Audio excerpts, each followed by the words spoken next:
રવિવારે ચંદ્ર દર્શન થતા મુસ્લિમ બિરાદરો દ્વારા 30 દિવસના રોજાનું સમાપન કરવામાં આવ્યું।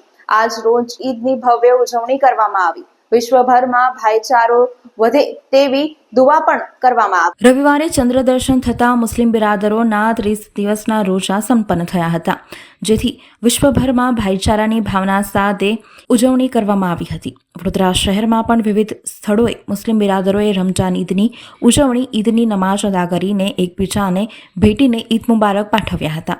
વડોદરાના ઈદગાહ મેદાન ખાતે ઈદની વિશેષ નમાઝ અદા કરવામાં આવી હતી, જેમાં હજારોની સંખ્યામાં મુસ્લિમ બિરાદરો, યુવાનો, મોઢેરાઓ અને નાના બાળકો જોડાયા હતા। વડોદરા શહેર ખતીબ અમીરુલ્લાહને ઉપસ્થિત હજારો મુસ્લિમ બિરાદરોની પરંપરા મુજબ ભાઈચારાની ભાવના સાથે ઈદુલ ફિત્ર રમઝાન ઈદની વિશેષ નમાઝ અદા કરવામાં આવી હતી, જેમાં દેશના સર્વાંગી વિકાસ, વિશ્વભરમાં શાંતિ, ભાઈચારાનો માહોલ વધુ મજબૂત બને એવી દુઆ કરવામાં આવી હતી। વડોદરા શહેર ખતીબ આજે ઈદગાહ મેદાનમાં આવેલ મસ્જિદમાં બહોળા વધારે પડતા સમુદાયમાં મુસ્લિમ નમાજીઓએ નમાજ અદા કરી છે। આ વિશેષ નમાજ છે। રમજાન મહિનામાં જે ઇબાદત કરી છે એના બદલે અલ્લાહ તાલાએ ઇનામ રૂપી બક્ષિસમાં આજનો દિવસ બક્ષિસ રૂપી ઇનામ તરીકે આપેલો છે। એનો મહિમા અપરંપાર છે।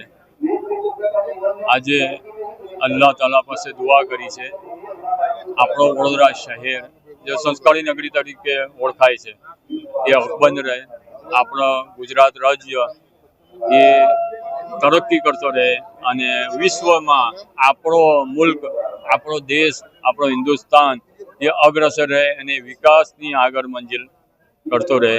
હું વહીવટી તંત્ર તેમજ પોલીસ તંત્ર અને ફાયર બ્રિગેડનું હું અભિનંદન આપું છું અને સરાહનીય કરું છું એમની જે કામગીરી માટે, અને હું એ તમામ સ્ટાફને હું ઈદ મુબારક પાઠવું છું।